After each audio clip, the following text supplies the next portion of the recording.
Yo. Ah, va, perfecto. Ok, va, entonces vamos a empezar con el discurso de la primera ministra.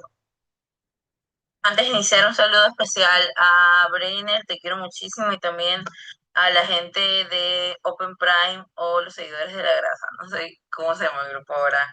Manuel y Luis, un saludo. También a, a Martín, te quiero muchísimo. Te extraño muchísimo también. Y obviamente decirle muchas gracias a Elis por este maravilloso torneo. Estoy un poco nerviosa, pero siento que eres maravillosa y de verdad aprendí muchísimo de ti en estas últimas rondas.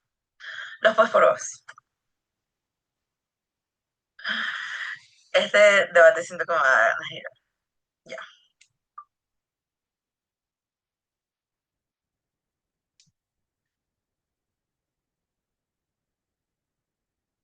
Tres, dos, uno. La vida de oposiciones se organiza sobre una variable crítica que es completamente incierta, que es cuánto dura nuestra vida, cuánto duran las decisiones o qué tanto las postergamos, cuándo nos reconciliamos o no con alguien, cuándo decidimos dar un paso más y qué decidimos priorizar de nuestra vida. Esa impredecibilidad deteriora durante el tiempo decisiones fundamentales para nosotros, porque ningún individuo conoce el recurso base sobre el cual planifica su propia existencia. Eso produce errores enormes a nivel sistemático. Personas que sacrifican el presente por futuros que todavía no alcanzan y no tienen certeza si lo van a alcanzar. Otras que no invierten en sí mismas por miedo a no ver el retorno de esas cuestiones. Instituciones que operan en promedios ficticios o que razonablemente no sirven en principio, y también una ansiedad porque no sabes cuándo vas a morir. Lo que voy a mostrar aquí son 5 puntos. El primero, a nivel de socialización y por qué nuestro mundo es mejor, porque al final es un mundo completamente desde cero y la ansiedad irracional a la muerte no funciona igual voy a explicar por qué las narrativas son diferentes. ¿Por qué la depuración de los vínculos humanos son mejores? La primera es porque noten que la socialización en el mundo de oposición siempre está inflada por la ilusión de que tenemos un tiempo infinito, que nuestra vida va a ser larga y que por tanto tenemos tiempo para hacer cualquier otra cosa, ¿verdad? Es decir, las personas mantienen relaciones por inercia y postergan ciertos encuentros relevantes unas con las otras. Por tanto, los vínculos que sostienen a veces pierden relevancia porque necesariamente no se generan valores reales. Eso implica que se generan elementos de ausencia de un límite visible, porque lógicamente el tiempo diluye la importancia o las interacciones superficiales que existen.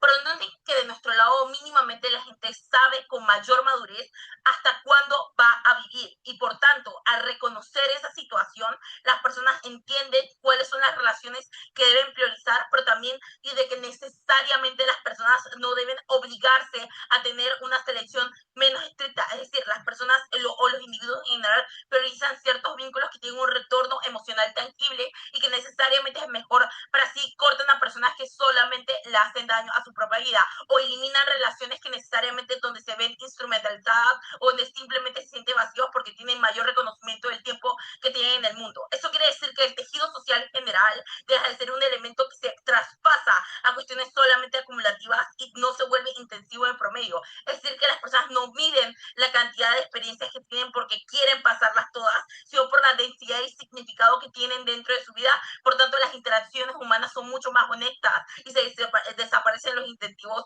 a sostener apariencias a largo plazo o no querer hacer nada porque crees que vas a vivir 60 años o lo que sea. Lo segundo es la agencia individual. Esto me parece importante. Noten que en el mundo de oposición las decisiones vitales se toman bajo incertidumbre enorme y radical, porque se genera en base a dos desviaciones. La primera es la sobreplanificación de las cosas que quiero hacer a lo largo de mi vida, y la segunda es el nivel de desorden que tengo sobre la misma. Las personas en general sacrifican excesivamente el presente por futuros inciertos que no saben si en algún punto van a alcanzar, y otras evitan estructurar su vida porque no pueden calcular el retorno de sus decisiones porque no saben hasta cuánto tiempo tienen. De nuestro lado, esas personas tienen más agencia porque no únicamente redefinen el horizonte de su vida, sino que también su educación, la carrera, los proyectos personales y las relaciones se alinean con el tiempo disponible porque está a su disposición saber esta información. Eso, uno, implica que tienes una optimización real sobre tu vida, sobre las decisiones que ahora puedes tomar y en el tiempo que las puedes tomar, de que ahora no debes responder a un miedo totalmente enorme sobre el morir o lo que sea, y pasan a responder los elementos concretos que tienes,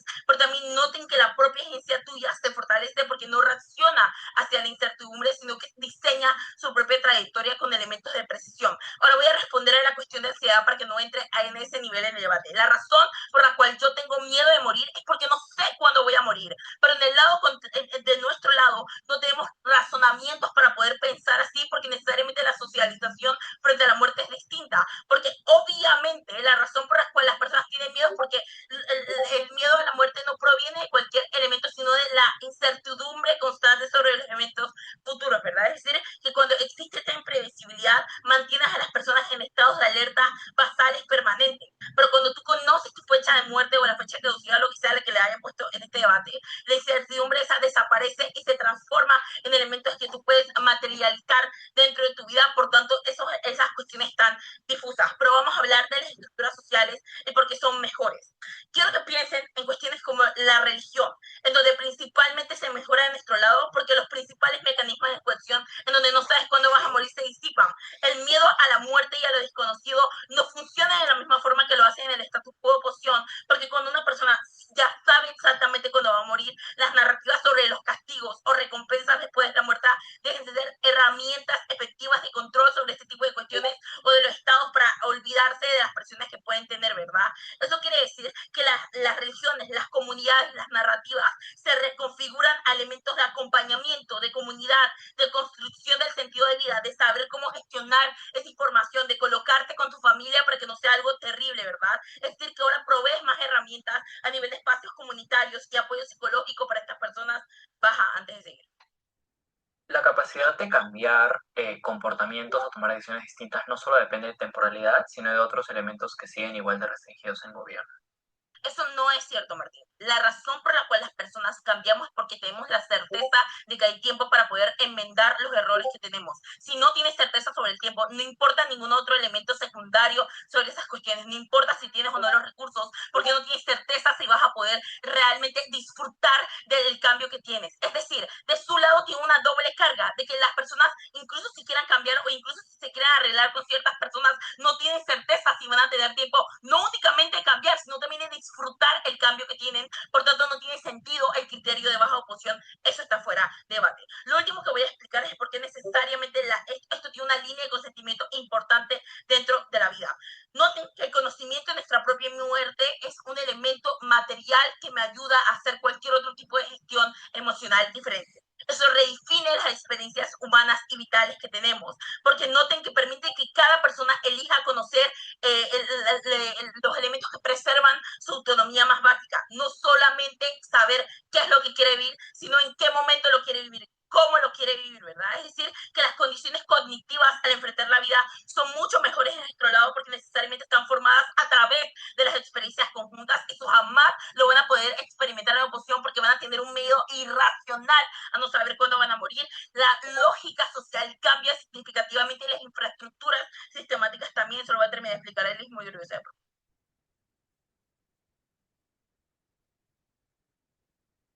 Va. Gracias, gracias por ese maravilloso discurso. Pasamos entonces al líder de la oposición. Va, prueba de audio como siempre, si me escuchan perfectamente me pueden dar un pequeño aviso de que sí me están escuchando. De paso, ya que es la última ronda, agradecerle a Dani por aceptar venir a sintonía conmigo e igual saludar a todos acá en la sala, Brainer que está por ahí del espectador, pero también a los demás equipos que se encuentran aquí, que están compuestos por personas que admiro y aprecio, Nari, ahí abajo, Luis, Martín, Facundo, y saludito a Valeria, que hoy debatimos un torneo junto una vez, e igual, bueno, a Elis también, que de acá, ¿por qué no saludarla? Y pues nada, habiendo dicho todo esto, mi tiempo inicia en 3, 2, 1, ya. Nari, el comportamiento de las personas no se basa en el tiempo que pueda durar en un espacio geográfico o científico, como tú lo quieras pintar. Se basa en las experiencias mismas de las personas, como tú mismo lo reconoces. Hay personas que incluso no llegan a querer perdonarse con alguien porque entiende que el daño que le hizo a esa persona es lo suficientemente grande para ni siquiera pasar los últimos momentos de su vida compartiendo con él, porque quizás entiende que es una persona que tiene ciertos comportamientos tóxicos, que tiene cierto comportamiento que no le agrada, cierto comportamiento que no quiere tener en su vida, porque necesariamente no es alguien con la cual incluso al final de su muerte se quiera como que perdonar o quiera seguir con ella. Incluso hay personas, incluso después de viejas, que siguen siendo igual de pedófilos, que siguen siendo igual de mierda y que en 10 o en 5 o 6 décadas no han cambiado esa actitud por todo el tiempo que han tenido, incluso cuando se ven en la muerte, porque el comportamiento de una persona no depende de la temporalidad, sino de los incentivos que ellos tengan para querer hacerlo. Yo creo que eso está poco probado dentro de la casa. Yo creo que lo segundo, y respecto a que tú dices que el tiempo le da una capacidad a las personas de poder como que organizar mejor su vida. Yo creo que aparte de eso, lo que le da es una forma de romper de manera abrupta con sus sueños y hacer un choque de realidad bastante excesivo. Y yo creo que eso es parte de nuestro caso y que vamos a proceder a explicar. ¿Por qué al final de cuentas la esperanza y los sueños termina siendo algo importante? Y eso es que parte de la misma incertidumbre que menciona Nari que va a haber en nuestro mundo. Por lo siguiente, es verdad, no se le da caso a las personas, no saben cuándo van a morir, pero lo que sí saben es lo que quieren hacer con su vida en el tiempo que tienen, sin importar cuál sea. Por ejemplo, llegar a la universidad, construir una carrera o tener hijos, etcétera. Son sueños que mantienen atados a la persona, al mundo, a la realidad, a la sociedad, y a querer seguir como compartiendo vínculos, creando independientemente de. La persona en el mundo no piensa necesariamente en que van a morir ahora o que van a morir mañana. Las personas piensan en no solo la casa, en cómo construir la vida que ellos quieren tener independientemente de. Eso es lo que permite necesariamente que haya una mayor capacidad de poder generar redes de apoyo, redes comunitarias, cuando las personas entienden que forman parte de una sociedad que está llena de sueños, donde quizás hay personas que quieren seguir como que ampliando su capacidad de conocimiento independientemente de. ¿Por qué eso no pasa de tu lado de la casa? Porque quizás si una persona reconoce que se va a morir a 18, a 16 años, sabe que de manera bruta no va a poder entrar a la universidad porque hay un ciclo básico que no le da la edad para poder entrar, haciendo que eso hace que desde entrada o desde nacimiento, que las personas pierden la esperanza a querer formar este tipo de sueños. Esto es perjudicial para la sociedad porque limita la capacidad que tenga la persona de poder generar como que espacios de querer, como que desarrollarse en sociedad. Antes de continuar, me gustaría escuchar un poco de baja. Dime, Facundo. Creo que lo más importante del debate no es lo que hacen altas, que es predecir qué hará o no una persona, sino hablar sobre la estructura que existe detrás de todas las personas del mundo y cómo se forman en base a eso. Mira, gracias. Y ahí voy con la siguiente explicación. Yo creo que la estructura que se forma una vez las personas saben en la fecha en la cual van a morir, a lo que hace es que aumente el grado de discriminación que pueden tener las personas. Por ejemplo, los trabajos que hay, como que crean requisitos para entrar, como saber las condiciones de salud de una persona, saber cómo su grado académico, ahora también se va a redefinir en saber en qué cantidad de tiempo le puede quedar a una persona para saber si es viable contratarlo, para saber si es viable darle un cierto cargo de poder. Eso limita a nivel estructural la capacidad que tenga la persona, incluso de poder desarrollarse, incluso de poder entrar a ciertos espacios, porque ahora hay un fuerte, amplio discriminación que ahora se basa en la edad que tú tengas de vida o la cantidad de edad que tú puedas llegar a tener una vez tú quieras optar a ese tipo de oportunidad. Pero yo creo que no tan solo en eso, yo creo que a nivel estructural la sociedad termina siendo más infeliz, porque ahora las personas, nadie te dice que bueno, cuando yo sé la fecha que voy a morir, puede ser muchísimo más ordenado. Yo creo que es falso. Cuando la persona sabe la fecha en la cual se va a morir, yo creo que es muchísimo más intranquila, porque ahora el grado de ansiedad verdaderamente se produce una vez la persona entiende que le queda poco tiempo de vida y que muchos de los sueños que ellos van a querer realizar no van a poder hacerse en cierto X grado de tiempo. Lo que hace es que las decisiones que ellos puedan tomar se reduzcan necesariamente a las cosas que pueden hacer mediante la temporalidad. Esto es perjudicial porque al que nadie sabe, al que nadie puede controlar dentro de la casa cuándo van a morir, dentro de la casa tampoco pueden controlar cuánto tiempo van a vivir más. Por ende, el hecho de que incluso cuando sepa la certeza la hora de su muerte, lo que amplifica aún más la capacidad que puedan tener las personas de poder aspirar a crear ciertas como que proyectos de vida, ya sea a largo, corto, mediano plazo, haciendo que verdaderamente, aunque las decisiones puedan ser tomadas con mayor precisión, quizás no puedan ser tomadas con los mismos incentivos de deseo que obtenga la persona, y yo creo que eso es perjudicar y como que agrupar a las personas a que vivan necesariamente en un mundo donde su tiempo y sus acciones estén limitadas por los mismos. Yo creo que otra cosa que hay que construir en este debate es el hecho de que antes de que salga el yo. A ver, de los dos lados la gente sabe qué quiere hacer. De mi lado, el muchacho universitario, en vez de perder su último mes de vida en la universidad, decide perder la virginidad y irse a Grecia. Yo creo que al final de cuentas eso se sale como que, güey, las personas de la casa no dejan de tomar decisiones, las personas de la casa no dejan de decidir qué es lo que piensa hacer que su vida. Yo creo que lo importante acá es tomar en cuenta que en qué momento o con qué incentivo la persona lo toman. Yo creo que donde se siente más placentero sabiendo que incluso son cosas que desean y no cosas que van a ser condicionados por la poca temporalidad que tienen. Quizás esas decisiones que se toman dentro de la casa sean más perjudiciales porque están condicionadas por el mismo hecho que le queda poco tiempo de vida y quizás tomen las decisiones más astutas, etcétera, haciendo de que necesariamente no sea algo que desee, sino algo que haga porque tiene poco tiempo de vida, por ende no es que las decisiones que se toman dentro de la casa sean mejor, sino que la tomen en base al tiempo y eso termina siendo perjudicial en cuanto a los incentivos que pueden tener las personas. Yo creo que lo más importante acá es cómo necesariamente las personas tienden a pensar en la casa, incluso con la incertidumbre que nadie podemos controlar de saber que cuando no vamos a morir. Yo creo que eso es muchísimo más importante, porque, por ejemplo, yo me levanto todos los días, trabajo, estudio, y no pienso constantemente, ok, ¿cuándo me voy a morir? O necesariamente temo por saber cuándo no voy a morir. Yo creo que eso no me genera estrés. Todo lo contrario, yo lo que me centro en las cosas de cosas que voy haciendo en mi día a día y muchas veces ni siquiera pienso en cosas de la muerte porque no se vuelve tan perceptible por lo poco implícita que es. De tú le das a casa, yo creo que eso se disipa porque al ser algo tan explícito, al ser algo que a cada momento puede llegar a mi pensamiento, yo creo que es más constante la capacidad que yo pueda arrepentirme de cualquier decisión que yo tome, así sea mínima, porque quizás entiendo que fue un error tomando en cuenta el tiempo que tengo de vida. Yo creo que las personas viven cada vez más arrepentidas de la casa porque cualquier decisión lo recuerda a que tiene poco tiempo de vida y eso lo ata a que sus decisiones estén condicionadas por el tiempo y sean cada vez más infelices las mismas. Tiempo. Va, perfecto.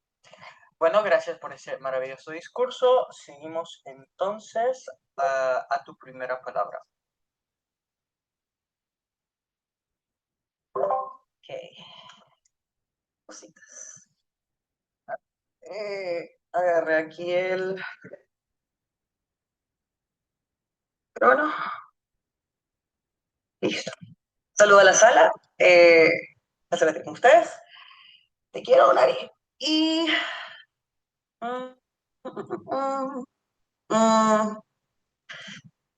va.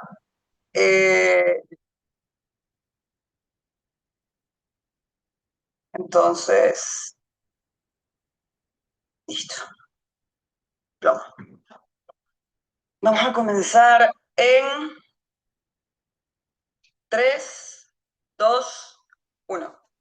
La maximización de la agencia como punto fundamental del caso de la alta de gobierno tiene 45 segundos de espectacular mecanización de al principio de su discurso, que yo honestamente creo que son el silver bullet del debate. Bello, además, o sea, quedé francamente tiesa, mi gente. A ver, yo creo que la idea fundamental del caso es muy simple. Y la idea es la siguiente.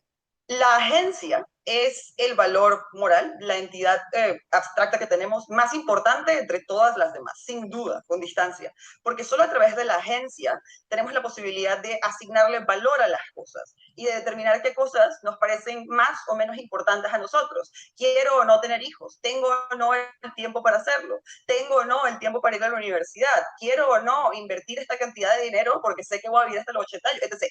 Una serie de preferencias, ¿no? Si nuestra agencia depende de algo, depende de la información que tenemos, necesariamente.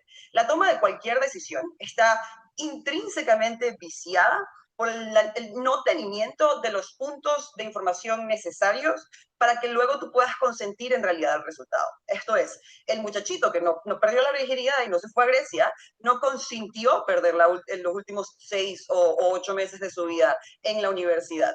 Y creo que es importante entender que en la comparativa, que es lo que no parecen estar viendo, es evidentemente problemático, inmoral, grave, pero además en nuestro lado, comparativamente, un beneficio brutal, casi incalculable, que las personas como ese niño, ahora en este contexto, sí tengan la posibilidad de tomar esa decisión.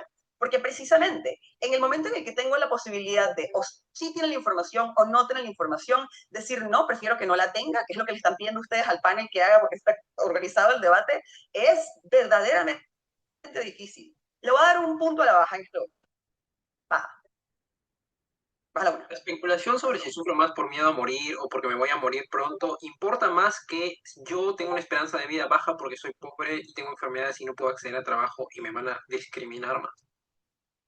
Absolutamente, hermano. Porque si tú sabes que tienes una expectativa de vida baja y sabes que eres pobre, entonces tú, en vez de, por ejemplo, matarte trabajando sobre horas de secretario porque crees que tienes que ahorrar para la vida de unos hijos que en realidad nunca vas a tener, puedes utilizar tu maldito dinero para curar tu puta enfermedad o para gestionar tu puta discriminación. Marica, yo creo que es extremadamente claro. Venga, ahora, el caso de Nari parte 2, que además creo que hay todo un trabajo importante, que es nuestra segunda carga principal, en torno a una contención y una explicación más clara de la comparativa frente a los posibles casos de oposición que ignoran y me siguen diciendo es que el miedo es que la ansiedad, es que el miedo es que la ansiedad. Yo creo que vamos a recalcarlo aquí claramente. Mira, ¿cuáles son las condiciones? Primero, explicamos cómo el miedo ansioso a la muerte no existe en la comparativa contrafactual. Esto es, en mi mundo, la forma en la que nosotros nos relacionamos con la muerte nunca existió, nunca ha existido. En mi mundo, lo que sí existe es, desde el inicio de los tiempos, el conocimiento exactamente de cuánto tiempo tengo. Lo que eso implica son dos cosas. La primera es que el miedo ansioso, de la forma en la que intrínsecamente lo quiere plantear, que no está bien planteado en la alta de la oposición, sencillamente no puede existir, o sea, no es parte del contrafactual. Pero el segundo punto, que es relevante, la forma en la que se desarrollan los elementos estructurales de la sociedad que han problematizado a la muerte es significativamente importante, menos impactante en la vida de las personas y menos modificante o menos influyente sobre las narrativas que la sociedad tiene sobre la muerte. Esto se ve en particular, por ejemplo, en espacios religiosos que han tenido y tienen fuertes incentivos a decirle a la gente que la muerte es la peor cosa que le puede pasar porque si el diablo agarra desnudo el pecador se jodió por el resto de la eternidad. Y esa es su única mecanismo de control social. Así es como esta gente coopta personas. Ahora, lo que eso implica es que por unos cuantos miles de años hemos tenido multiplicadores sociales de la ansiedad de la muerte que en nuestro mundo no existen. Pero en un tercer punto, Nari también lo explica, tampoco le paran bola. Y aquí voy a empezar a hacer engage directamente con el caso que siento que va a salir en la baja de la oposición. Fíjense cómo la infraestructura social efectivamente también modifica su desarrollo histórico para adaptarse a la gestión del luto y de la muerte, y no solo la gestión del luto y de la muerte, sino, y más bonito todavía, esto que se nos ocurrió en breve, a la facilitación de las condiciones para que tú tengas las capacidades de vivir los últimos momentos de tu vida en dignidad o en un caso un poco mejor, ¿no? Porque aquí estoy de hecho haciendo el caso Hardline haciendo Iron Man de Stillman de las oposiciones. Un escenario en el que el Estado te permite a ti vivir una vida de 40 años en términos que para una vida de 40 años son dignas. ¿A qué me refiero con esto? Fíjense lo siguiente. Yo creo que es extremadamente probable que si todo el mundo siempre ha sabido cuándo se va a morir, es también extremadamente probable que históricamente el trabajo sindical y de trabajadores y el labor obrera se haya centrado en torno a que tú tengas la capacidad de retirarte 10 años antes de que te mueras y que tú tengas la capacidad de hacer correctamente el cálculo vital de cuánto tiempo le vas a entregar tú a la producción, cuánto tiempo le vas a entregar tú para la pensión versus cuánto tiempo le vas a entregar tú a ti, porque todos hacemos este cálculo, es el cálculo más importante de nuestras vidas y lo ha sido siempre. Estamos dispuestos a exceder a trabajar 40 o 50 años porque creemos que tendremos unos 10 al final o unos 15 al final bien remunerados. En mi mundo, todo el mundo puede tenerlos. No solo las personas que se mueren efectivamente a los 80, que tiende a ser un asunto de privilegio históricamente. Pero aquí un punto la antes de que se me acabe el tiempo. Hasta la una. Es consciente de que lo más probable es que el Estado luego acabe priorizando a unas personas por sobre otras, dependiendo del tiempo, que es la cosa menos consentida. De acuerdo, claro, por supuesto, o sea, sin duda alguna. No digo que el Estado no vaya a ser una mierda, no digo que las clases más precarizadas tengan mucho menos acceso a este tipo de beneficios, no digo que estos beneficios vayan a ser históricamente democráticos, digo que en mi mundo existen y en el tuyo no. Ya, matemática.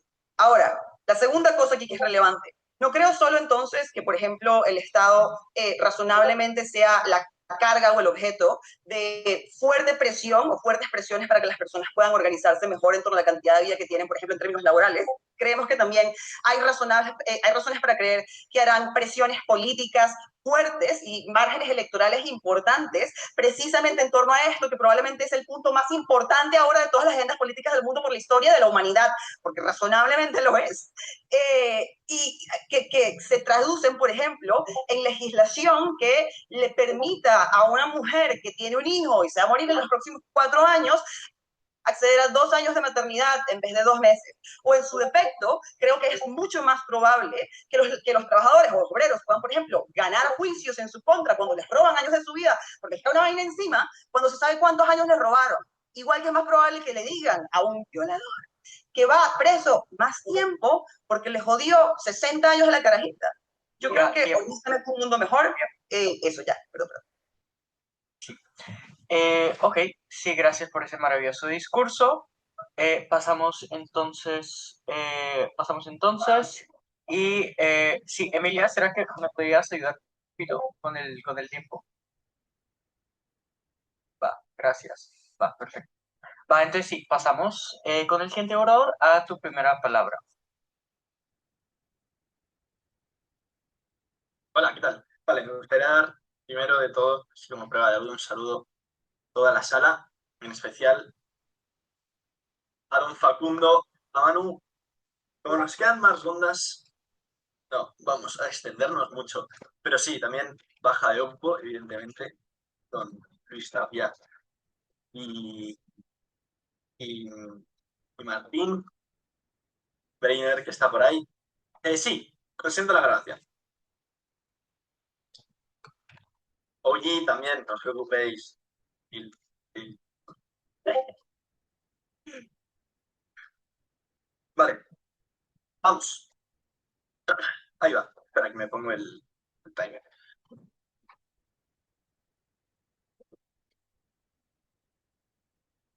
El líder de oposición tensiona su caso de una manera absurdamente grande. Toda la primera parte del discurso trata de decir cómo cuando la gente tiene fecha límite, fecha caducidad y sabe cuándo se va a morir, pierde los incentivos a tomar grandes decisiones estructurales que puedan condicionar su vida porque prefiere reproducirlas o prefiere sustituirlas por sostenido placeres inmediatos, y luego acaba diciendo que seguramente todos los movimientos sociales acaben integrando también a estos movimientos sobre el tiempo, cuando realmente lo que han dicho es precisamente lo contrario, que como pierden incentivos a justificar todo esto, lo que hace es que yo no me pueda creer una de las dos maneras, pero igualmente voy a refutar las dos y voy a asesinar a alta del gobierno y así brincaremos este torneo. Vamos entonces con el primer punto del primer discurso de Nari sobre el estrés. Y el problema es que aquí lo explica sobre los castigos de la religión y elementos de control. El problema es que a eso que llaman elementos de control y castigos es precisamente lo que los religiosos entienden con el mayor acto de libertad, porque el mayor acto de libertad para los cristianos es haber pecado y poder reconocer que me estoy cediendo yo ante Dios. Es el mayor acto de libertad, el poder liberarme de los pecados y liberarme de la mochila que me ha estado haciendo vivir tan mal durante todo este tiempo. Eso quiere decir que entonces el estrés, precisamente, si queremos vivir en cuanto a la respuesta de dudas existenciales sobre cómo es la muerte, sobre qué es la vida eterna, sobre cuáles son todas estas cosas a las cuales no podemos responder, están mejor dentro del lado de oposiciones porque no tenemos una fecha caducidad. Precisamente ahí lo que pase es que la gente pierda la esperanza, es que la gente pierda el sentido de vida, de entender algo tan trascendental como puede ser el lidiar con la propia muerte, precisamente porque lo tenga demasiado asumido. Y eso es precisamente un propio problema ahora de vivir con esto, ¿no? Pero lo segundo, también voy a lidiar con todo el tema de la agencia. Y lo que dicen es que estás limitado, pero realmente estás más limitado en el mundo de gobiernos, porque todo lo que dicen es que estás limitado a las experiencias que más llenan a una persona. La experiencia que más llena a una persona de 24 años no es perder la virginidad, es enamorarse por primera vez. Experiencias como enamorarse, experiencias como casarse, experiencias como tener hijos, experiencias como empezar un proyecto de una empresa con tu mejor amigo, son las cosas que más llenan a las personas porque son las que configuran la identidad y por ende configuran la capacidad de los sentimientos. ¿Eso qué quiere decir? Que la incertidumbre no es mala en el mundo de oposiciones porque te lleva a empujarte a las decisiones que más van a llenar tu vida, que más van a ser de importancia para la propia persona. ¿Esto qué quiere decir? Que entonces la gente se ve muchísimo mejor en el mundo de oposiciones que en el mundo de gobiernos, porque las personas no ponderan el tiempo sobre todo. La gente no vive diciendo me voy a morir, si no nadie estaría debatiendo por aquí, estaríamos saliendo de fiesta, intentando aprovechar bajo las lógicas de primer gobierno. Eso es que es absolutamente ridículo. Las personas toman decisiones en base a lo que conocen de manera certera. ¿Eso qué quiere decir? Que la carga de la prueba de gobiernos es que voy a tomar las decisiones sabiendo que me voy a morir y cuándo me voy a morir. Los únicos que toman las decisiones con respecto a la muerte son el mundo de gobierno, por lo tanto están mucho más coaccionados porque hay un límite temporal que te impide tomar decisiones. Eso rompe por completo todas las líneas de primer gobierno. Vamos a continuar con la extensión porque también es construcción en negativo que sigue destrozando de manera integral a todos los gobiernos. a nivel de pareja las personas se sienten muchísimo peor porque ven instrumentalizados el tema del tiempo. Y esto es verdaderamente importante, porque ahora las ponderaciones no son sobre cuánto quiero una persona o cuánto no la quiero, son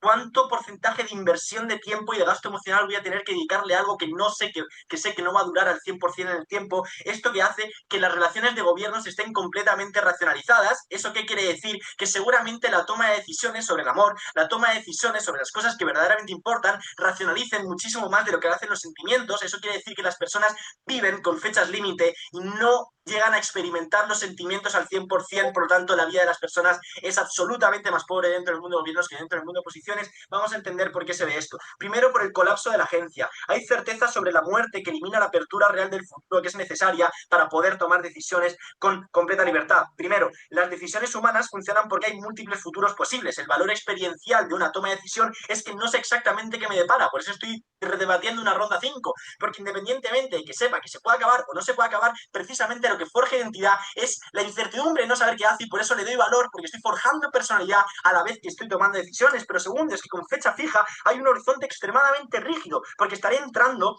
en lo que me hará morir o no. No sé, hay un abandono de proyectos a futuro precisamente porque no sé exactamente hasta qué punto puede condicionar esto. ¿Esto qué quiere decir? Que hay un miedo a la toma de decisiones en el mundo de gobiernos que no existe en el mundo de oposiciones porque no tenemos exactamente la fecha en la cual vamos a poder morir. Pero vamos entonces ahora con el segundo punto, y es la desigualdad existencial extrema. Esto es algo irreversible en el mundo de gobiernos. Es decir, este tipo de información genera una nueva forma de desigualdad que impide mil cosas que vamos a desarrollar ahora, pero primero, que llevan mucho tiempo pidiéndome el POI, venga. A ver, incluso asumiendo el mejor de tus casos, no he escuchado una ponderación que me explique por qué todas las personas que ahora pueden vivir sin chambear los últimos años de su vida en el mundo, que son todas por siempre, eso no es preferible que básicamente el total de sofá el caso. Hay una ponderación extremadamente explícita en el primer minuto de construcción sobre cómo las acciones que más llenan a una persona no son las acciones de placer inmediato, sino las que forjan identidad a lo largo del tiempo. Por lo tanto, eso ya queda explicado dentro del discurso, pero vamos a responder de manera todavía más fuerte. Lo primero es que las personas nunca van a consentir morir, por lo tanto esto va a ser absolutamente simétrico. Y lo segundo, las personas cuando toman decisiones en momentos de estrés o en momentos de decisión absolutamente fuerte y que están guiados y están completamente cegados por algo que entienden como es irreversible, como la muerte, seguramente tampoco tomen la mejor decisión posible. ¿Eso qué quiere decir? Que cuando yo no sé si me voy a morir o no dentro del primer mes, la decisión que tome con respecto a los 2 meses anteriores seguramente sea muchísimo mejor e intente maximizar los propios beneficios que tiene. Si la tomo con una cuenta de estrés exageradamente fuerte, seguramente lo que está pasando es que haya tomado una decisión forzada que a lo mejor responde a presiones sociales y no responde a lo que quiere una persona individualmente. Por lo tanto, eso queda absolutamente negado. No me da tiempo, Facundo, lo siento mucho. Vamos con la desigualdad existencial extrema para prevenir, por si lo quisiera hacer Luis Tapia, que se lo ha robado a Manu, porque le hemos dicho dentro del prep time, ¿no? Y es que este tipo de información genera una nueva forma de desigualdad, porque el tiempo lo que te impide es que seguramente te lo pidan las empresas a la hora de contratarte, porque si ya le dicen a una mujer, que no lo defiendo, pero lo hacen las empresas, si va a querer tener hijos, si quiere formar una familia, para no contratarla o para preferir contratar a un hombre, seguramente te pidan la fecha de tu muerte para decidir contratarte o no, y por lo tanto poder ofrecerte un contrato peor o ni siquiera contratarte. ¿Eso que impide? Y el tiempo lo que dice, que seguramente no te ofrezcan líneas de crédito los propios bancos, por lo tanto no puedas ni siquiera comprarte una casa. Segundo, no puedas optar a un empleo estable. Tercero, que las relaciones se vean muchísimo peor. ¿Esto que genera? Que dan a otros unas ventajas de oportunidad que seguramente estén muchísimo mejor cubiertas. Esto que genera que los estados, las empresas y seguramente también dentro de las familias, dentro de los colegios, las instituciones en general, generen una priorización de personas que vivan más. Si les importa la agencia, lo que menos consienten las personas es cuándo, cómo y dónde van a morir. En el mundo de gobiernos están jerarquizando que las personas que viven más tengan más beneficios que las personas que viven menos, cuando eso es lo que menos agencia tiene, cuando eso es lo que menos repercusión y menos decisiones individuales te puede conllevar. Siempre estoy orgulloso de poner, no hay ninguna posibilidad de que no ganemos esta ronda. Gracias por ese maravilloso discurso. Pasamos entonces al debate en bajas. A tu primera palabra. Hola. Bueno, antes de comenzar, Increíbles debatientes, los aprecio mucho a todos. Gente muy valiosa y muy importante. Ok. Vieron cómo Dani de P agarró mi point. Va a hacer la extensión. Un saludo a todos. Voy a empezar mi discurso en... Miento, en cuanto ponga mi tiempo. Ya, voy a empezar mi discurso en 3, 2, 1. Va. Hay un reconocimiento estructural, que es el mismo que leyó Facundo también, sobre por qué la estructura y los impactos a nivel estructural institucional. Solamente estoy yo. No. Hola. Hola. Hola. Creo que Eso está bien, Cosecha. No, me cortan el momentum. Ok. Le cortaron el aura. Sí. Ah, ok. Wait, ¿se está cortando el audio? Sí, yo también te escucho también cortado. Sí, sí, sí. Ah, ok, wait. Entonces, espérenme un segundo. Devuélvele a Laura, pues. Y bueno, amigos, ¿cómo están? Bien. Las que me tengo, mejor me callaré. ¿Cómo estás tú?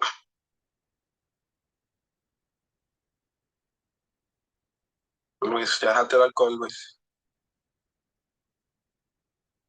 No he empezado a decir en todos lados que soy alcohólico. ¿De dónde sacas eso? De la Tigre.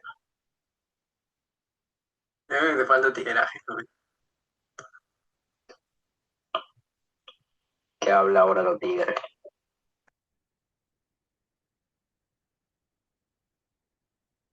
Brennan, tú hiciste la tarea que tú estás aquí viendo un debate. No. Manuel, ¿qué tú harías? Ahora hola, ahora me escuchan. Sí, se te Sí, escucha. ¿Me escuchas? Sí, sí te escucho. Solo estaba reconectando en mi internet, perdón. Sí, no. Ya no debería de haber problema. Puedes reiniciar. Mil disculpas. Está bien. Ya. Voy a comenzar otra vez en 3, 2, 1. Va. La estructura siempre importa más que el individuo, sobre todo si el debate de altas es un duelo sobre si le tenemos más miedo a la muerte o le tenemos más miedo a la presión de saber cuándo vamos a morir y sobre las cosas que desempeñamos en ese rol. En ese sentido, y ese es el mismo, la única cámara además de mí que intentó involucrarse con ese caso que es mucho más grande, es Baja de Gobierno, la extensión va a ir por ahí. En primer lugar, porque conocer la fecha de expiración natural no es simplemente recibir más información sobre tu propia vida, es introducir una variable pública, determinística sobre el horizonte temporal de las personas que hace que se reordene toda la economía y toda la estructura social alrededor de un criterio nuevo. El único engage mínimo que tiene el primer gobierno con mi caso es, sí, es que pucha, las personas pobres van a ver que van a morir pronto y van a gastar toda su plata para curar sus enfermedades. ¿Qué? No. Miren, esto no solo afecta cómo una persona se siente o qué decisiones toma aislada en su casa o las oportunidades que tiene a nivel micro, como es el debate de altas. Afecta principalmente cómo se contrata, cómo se invierte, cómo se presta, cómo se asegura. Lo único que dice primera oposición en los 15 últimos minutos del discurso de vicelíder es la gente ya no accede a préstamos porque las empresas usan esta variable. Impactos, mecanismos para probar eso, amplitud, ponderaciones, ninguna. Ese es el caso de baja de oposición. Hablemos primero por qué las decisiones sobre cómo se educa, cómo se organiza el tejido social completo importa más que el debate de microfelicidad, porque no estamos hablando de efectos emocionales localizados, vamos a hablar sobre una transformación sistémica de los incentivos que coordinan a toda la sociedad entera. La mejor forma de ver esto es de forma simple. Ambos gobiernos, o básicamente el primer gobierno, hablan de bienestar individual, de que algunas personas vivirían mejor sabiendo su fecha. Pero aunque eso fuera cierto en algunos casos, ese beneficio es pequeño, porque los pobres siempre existen. No hay ninguna construcción, o sería un abuso de fiat grandísimo que no pueden ceder por manual, de que ya no existen pobres, o nunca existieron pobres por alguna perra razón. Porque piensen que en primer lugar hay un daño masivo que produce una economía y una sociedad organizadas por esta longevidad conocida. En debate, eso es un impacto más escalable, que va a afectar a más actores y va a reconfigurar las bases mismas de la asignación de recursos. Primera línea de extensión. ¿Por qué este es un caso macro y por qué lo hace más pesado? A ver, lo que dice el gobierno, lo que probablemente diga Facundo, es la gente puede planificar mejor, puede valorar más su tiempo, vivir con menos ansiedad, priorizar relaciones, podrían ser más felices, efectos micros, especulativos, cambios en el estado mental, emocional, conductual de individuos. El material de baja oposición muestra algo distinto. Cómo cambian los mercados, cómo cambian las decisiones de las empresas, bancos, aseguradoras, gobiernos, cómo se segmenta la sociedad, cómo se reasigna el capital, el crédito, las oportunidades, las políticas públicas, la educación, cómo se crean nuevas jerarquías estructurales de discriminación entre quienes tienen más o menos años restantes. Suficiente, yo creo, para posicionar la extensión. ¿Ha quedado claro? primero vamos con los mecanismos claves. Primer mecanismo macro, cuando el tiempo de vida se convierte en una variable económica importantísima. Miren, la economía funciona sobre una premisa básica. No sabemos cuánto vivirá cada persona. Esa incertidumbre hace que los mercados operen con criterios relativamente estables de productividad, de riesgo, de retorno esperado. Cuando la fecha de muerte ahora es conocida, la incertidumbre desaparece y aparece una nueva variable central para la contratación, para las políticas, para todos. El número de años que te quedas. Ya no decidimos, por ejemplo, por talento, por esfuerzo, por productividad. Decidimos por el horizonte útil de vida que tenemos y hace que se reordene todo el sistema económico entero porque todas las instituciones se construyen bajo esa lógica intertemporal. Invertir hoy para obtener retorno mañana. Si sabemos que alguien va a vivir poco, el retorno esperado cae. Si sabemos que alguien va a vivir mucho, el retorno esperado sube. Lo que hace que toda la economía discrimine por longevidad ahora, impactos en empleo y en capital. A ver, piensen que en teoría las empresas contratan a quien creen que puede producir más valor, pero si conoce esta expiración natural, el cálculo cambia. No piensa, es competente, aprende rápido, tiene buen criterio, sino en cuántos años voy a recuperar esta inversión. ¿Podrá pagar la hipoteca? ¿Podré darle un préstamo porque se va a morir antes? ¿Me conviene entrenarlo si va a vivir poco? ¿Me sale mejor contratar a otro con más tiempo restante? Piensen entonces la cantidad, porque eso es una variable aleatoria dentro de la ronda que nadie puede mecanizar. Las personas con fecha cercana de muerte son menos contratadas, reciben menos capacitaciones, tienen menos posibilidad de ascenso, son económicamente descartables. Y las personas con fechas lejanas tienen la captura total de las oportunidades, de la inversión, de la concentración del crecimiento de su carrera. Y eso importa más que la microfelicidad porque no afecta solo a alguien cómo se siente sobre su vida, sino sobre si esa persona participa o excluida de la economía. El daño emocional es pequeño, el daño estructural es una pérdida de empleo, de ingreso, de estabilidad, de movilidad social significativamente más grande y más peligroso. ¿Cómo cae también la inversión en el futuro humano? A ver, piensen que si alguien vive poco, el retorno, por ejemplo, esperado de estudiar baja. Si alguien vive mucho, entonces es más asumible estudiar una carrera, perseguir un posgrado, hacer todas estas cosas. Las decisiones concretas, y esto sí es razonable, no como que dice el primer gobierno sobre la virginidad y esas cosas, hacen que las familias dejen de financiar estudios largos para sus hijos con vida corta. Porque ¿por qué te voy a pagar la universidad, el posgrado, todas estas cosas si te vas a morir pronto? El Estado se puede volver más eficiente según la lógica fría del mercado, recortar las inversiones, lo que quiera probar Facundo en su discurso, y las universidades pueden perder estudiantes que consideran que, por ejemplo, ya no vale la pena invertir tanto tiempo, pero el daño hacia estas personas es un daño estructural porque los pobres existen y análogamente, espero que todos sepamos en un consenso que la gente pobre es la que menos como esperanza de vida tiene porque es más vulnerable a enfermedades, cosas que no tengo que mecanizar, todos sabemos eso, por favor. Entonces, hace que el stock de capital humano de toda la sociedad se reduzca significativamente. La felicidad individual sin el capital humano suficiente no puede construir crecimiento. La pérdida de capital humano es precondición para todo lo que querían probar en el debate de altas. Lo que dijo Dani EP en sus últimos 15 segundos fue el crédito, la banca, pero eso también es parte de lo que estoy probando yo, que es la exclusión social significativa, la capacidad de tener una vivienda, chicos, porque nadie paga su departamento al contado, sino a través de cuotas por 10, 20 años, el menor incentivo a emprender, porque las costos, las compras se vuelven cortoplacistas para la gente que vive menos, la menor inversión de los pequeños negocios, la menor movilidad social, son cosas brutales y son daños no especulativos, sino certeros que desregulan todo el sistema financiero. Alguien en gobiernos tenía que haber modelado porque esto podía contenerse en algún punto de la ronda, nadie lo hizo, por eso baja de posición. Miren, lo otro es que el sistema de protección contra el riesgo se desarticula y aquí quiero ser bastante enfático antes Elis Ogonari. La diferencia circunstancial de los elementos de los que dice Luis están analogados al riesgo que tienen las personas. Es decir, no hay están solamente analogados a que existan pobres y ricos, cosa que existe en cualquier materialidad, porque de nuevo hay un abuso de fiat brutal si quieren decir que no existe eso, porque la gente, puta, desde el inicio de los tiempos administró bien su plata y su tiempo y el Estado es súper ineficiente, invulnerable y nunca hubo pobreza, que no.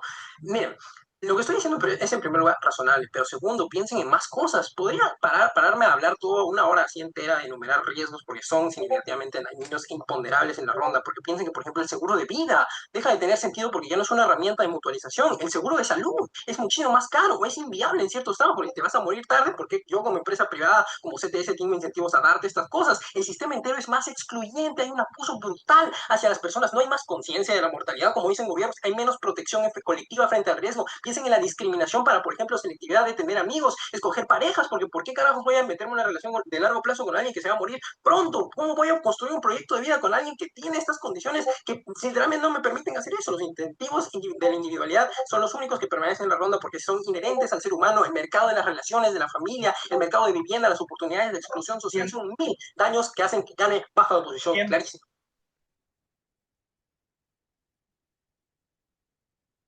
Pasamos entonces a cerrar el el debate.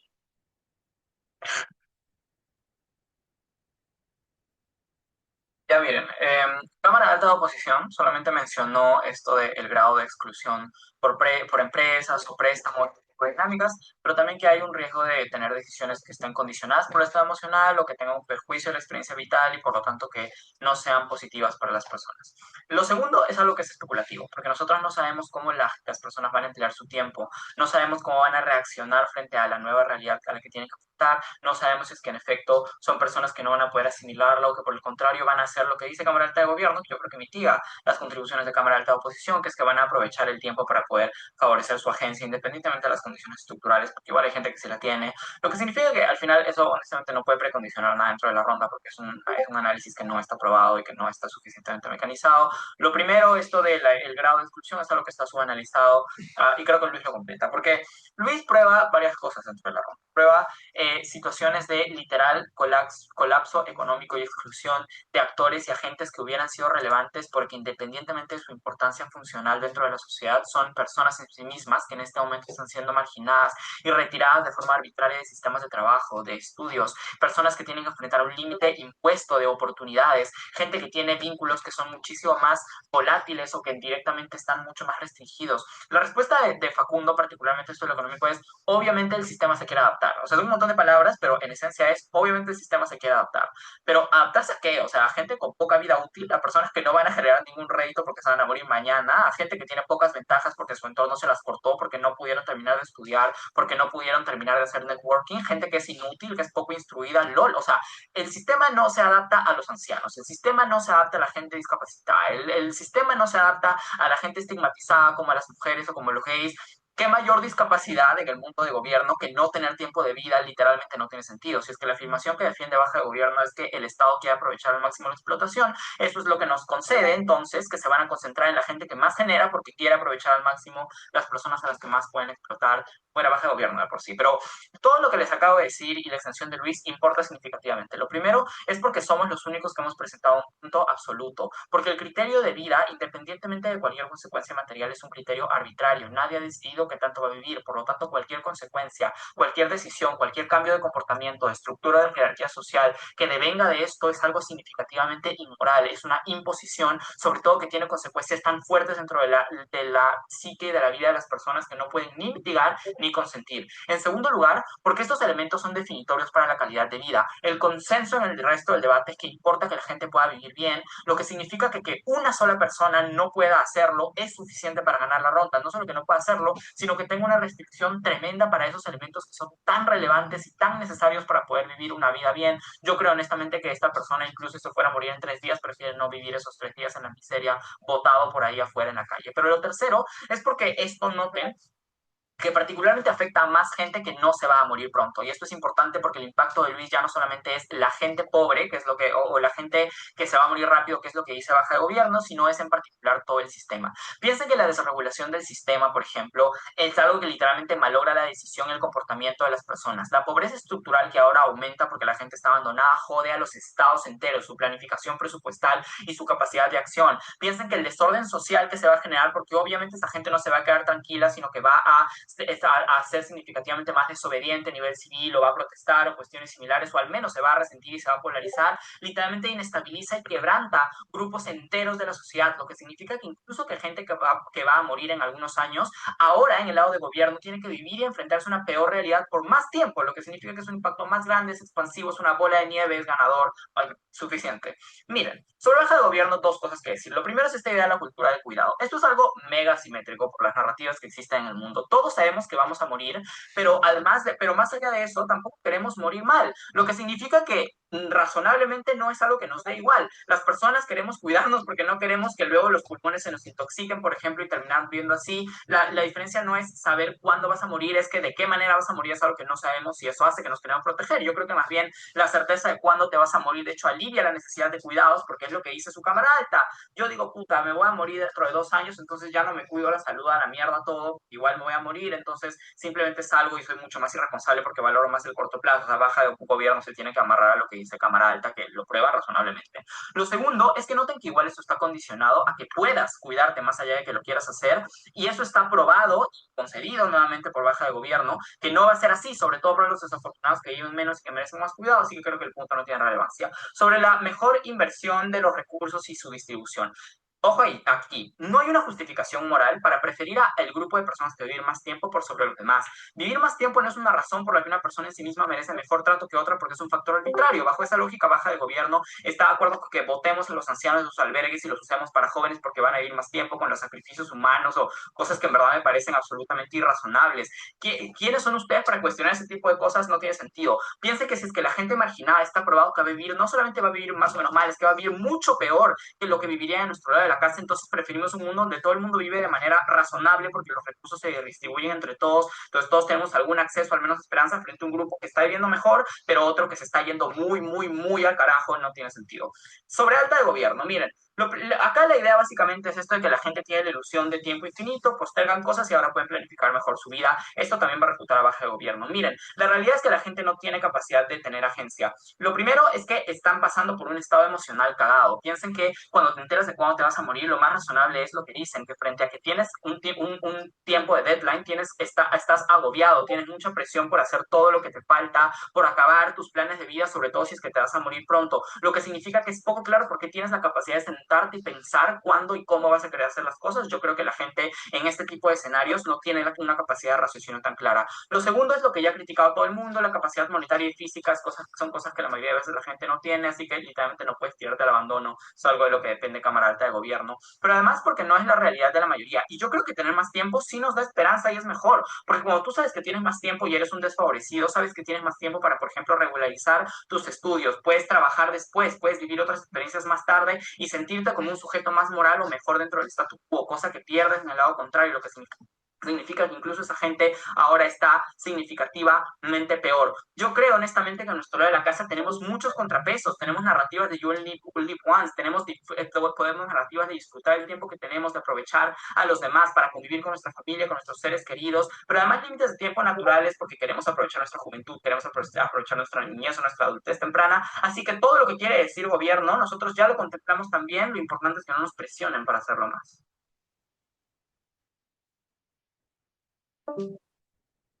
Bueno, gracias por ese maravilloso discurso. Cerramos el debate y vamos a deliberar, pero como ya saben, es ronda